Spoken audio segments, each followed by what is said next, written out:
Terima kasih Anda masih menyaksikan Kompas Petang, Saudara. Kejaksaan Agung kembali menyita 3 mobil mewah milik tersangka korupsi Tata Niaga Timah 271 triliun rupiah Harvey Muiz. 3 unit mobil mewah yang disita penyidik Kejaksaan Agung antara lain adalah 2 mobil sport Ferrari dan juga 1 mobil sport Mercedes. 3 mobil ini, Saudara, disita terkait dengan tindak pidana terkait dengan kasus Harvey Muiz. Total, Saudara, sudah ada 7 mobil mewah milik Harvey yang disita, Saudara. Sebelumnya Harvey dijerat pidana korupsi tata niaga komoditas timah, wilayah izin usaha pertambangan PT Timah dan tindak pidana pencucian uang. Itu kira-kira kasus posisinya seperti apa, Pak? Bisa dijelaskan, Pak? Kemarin malam betul tim penyidik telah melakukan kegiatan penyitaan terhadap 3 unit mobil, 2 jenis mobil sport Ferrari dan 1 mobil sport Mercedes.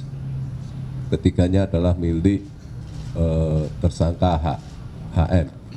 Ya. Dalam rangka apa terkait apa? Tentu saja terkait dengan dugaan tindak pidana yang disangkakan terhadap yang bersangkutan. Kejaksaan Agung, Saudara, juga menetapkan 5 tersangka baru kasus korupsi timah 271 triliun rupiah. Antara lain 2 pihak swasta, HL selaku beneficiary dan juga owner dari PT TIN dan juga FL selaku marketing PT TIN, Saudara. Sementara itu 3 tersangka lain selaku regulator, antara lain SW, Kepala Dinas ESDM Provinsi Kepulauan Bangka Belitung tahun 2015 hingga 2019. Kemudian ada BN, PLT Kadis ESDM Provinsi Bangka Belitung bulan Maret 2019. Dan juga ada AS selaku PLT Kadis ESDM Kepulauan Bangka Belitung yang kini menjabat sebagai Kadis ESDM Kepulauan Babel. Para regulator itu, Saudara, menerbitkan rencana kerja dan anggaran biaya dari 5 perusahaan terkait untuk melegalkan perdagangan timah yang diperoleh secara ilegal dari izin usaha pertambangan PT Timah. Bahwa Saudara SW, BN, dan AS masing-masing selaku Kepala Dinas dan selaku PLT Kepala Dinas ESDM Provinsi Kepulauan Bangka Belitung telah dengan sengaja menerbitkan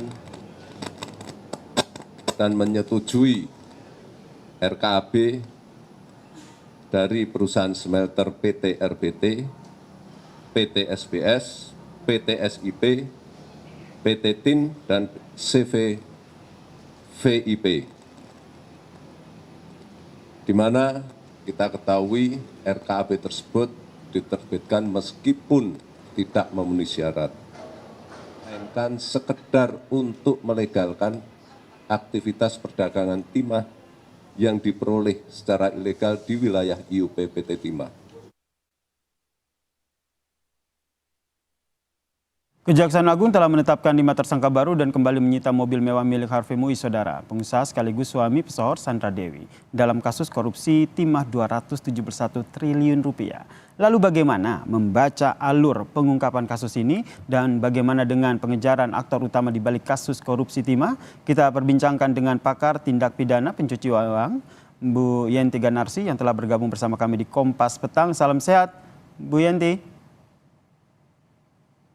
Salam sehat, selamat sore. Selamat sore, Bu Yenti. Ini terus dilakukan penyelidikan, tidak hanya ada tersangka baru, tapi kita fokus ke penyitaan mobil. Ini ada totalnya ada 7 mobil. Anda melihatnya seperti apa dalam kaitannya dengan kasus TPPU yang menjerat Harvey Muiz ini? Ya kan ini kasus pertamanya adalah korupsi kan ya, korupsi termasuk ini tadi disebutkan korupsi karena memberikan perizinan, belum lagi nanti korupsi yang lainnya berkaitan dengan tata niaga timah tersebut. Nah, dari hasil korupsi itu dan dibelikan apa, ya kan? Nah, ini yang 7 mobil ini kalau menggunakan TPPU artinya apa? 7 mobil ini dibeli dari uang hasil korupsi, uang hasil selama pengelolaan PT Timah ini kan sudah agak beberapa lama kan? Nah itu jadi bukan hanya mobil ya. Jadi gini, itu kan disebutkan bahwa akibat yang ditimbulkan 271 triliun. Ya, tapi belum dihitung semua. Belum dihitung semua sebetulnya dari hasil timah sendiri itu berapa, kemana, itu yang harus didalami juga gitu ya.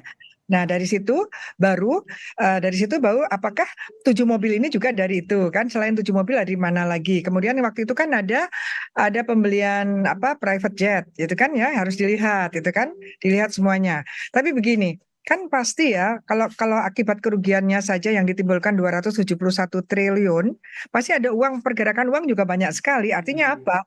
7 mobil itu nggak ada apa-apanya dibandingkan itu. Jadi harus lebih lebih di apa lebih di apa lebih dikuatkan lagi dalam melacak hasil kejahatan itu kemana saja, dan tentu saja uang-uang itu masih ada apa tidak gitu.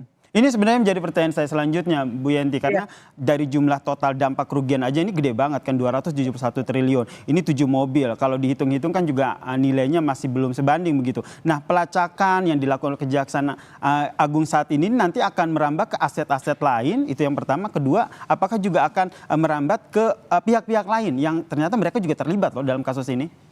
Iya, kita kan lihat ya. Jadi nanti kan ini tersangkanya kan dari 16 sudah tambah 5 ya, 21 Jadi ya. 21 betul. 21. Nah, 21. Ini kan masing-masing didekati dengan pendalaman pada 21 orang itu, dan juga dari 21 orang itu pernah ada transaksi atau hubungan-hubungan dengan orang-orang lain apa tidak, itu harusnya sudah PPATK sudah memberikan datanya itu kepada kejaksaan gitu kan. Jadi uang-uang yang diterima dari 21 orang ini ngalirnya ke siapa saja.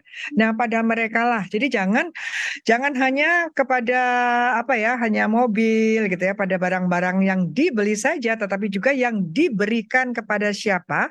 Karena orang-orang itu yang mungkin tidak terlibat korupsi PT Timahnya, itu kemungkinan terlibatnya adalah menerima hasil korupsi dari tata niaga timah yang ilegal ini, sehingga mereka itu yang menerima adalah bisa kita kenakan tindak pidana pencucian uang pasif gitu. Ini Oke. sangat penting, iya. Bu Yenti sendiri melihat ini sudah sejauh mana sih ini Kejaksaan Agung mengusut kasus korupsi timah dengan total dampak kerugian 271 T ini, Bu Yenti? Ya, kalau orangnya kan sudah banyak ya, 21 ya. Ada Orangnya kan 21. sudah banyak. Ya, tetapi gini, sekarang ini paradigma pemberantasan korupsi, penjeraan pelaku tindak pidana korupsi itu tidak cukup kalau hanya menggunakan undang-undang korupsi saja, tetapi juga menggunakan undang-undang TPPU. Artinya apa?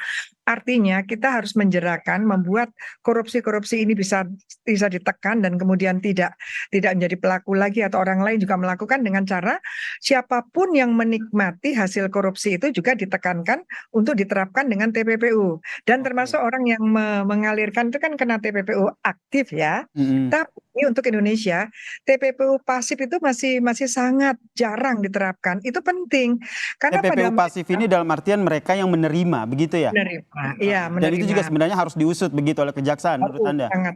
Iya betul, walaupun ya di undang-undang kita ancaman pidananya lebih rendah ya kalau TPPU pasif, tetapi sebetulnya di Amerika tuh sama, aktif dan pasif tuh sama-sama ancaman pidananya sama. Artinya apa? Mereka berdua tuh sama-sama berbahaya untuk tidak terungkapnya kejahatan ini, atau untuk tidak bisa dirampasnya kembali hasil kejahatan korupsi ini gitu. Oke, ini kan ada Ya, pihak regulator begitu, ada sejumlah ya. pihak dan instansi pemerintah begitu yang akhirnya ditetapkan sebagai tersangka. Menurut Anda ini 21 tersangka ini apakah sudah sesemuanya gitu, kalau bahasa kekiniannya ini sudah ditangkap semua, apa masih ada dalangnya nih, masih ada kelas kakapnya nih yang bermain di balik kasus 271 T ini? Menurut Ya, Anda? bisa jadi masih ada yang lebih tingginya gitu ya, bisa ada. Dan juga bisa jadi mereka yang 21 itu hanya lebih pada level korupsinya. Oke, Korupsi dan kemudian mengalirkan. mereka Kita yang eksekutor begitu ya?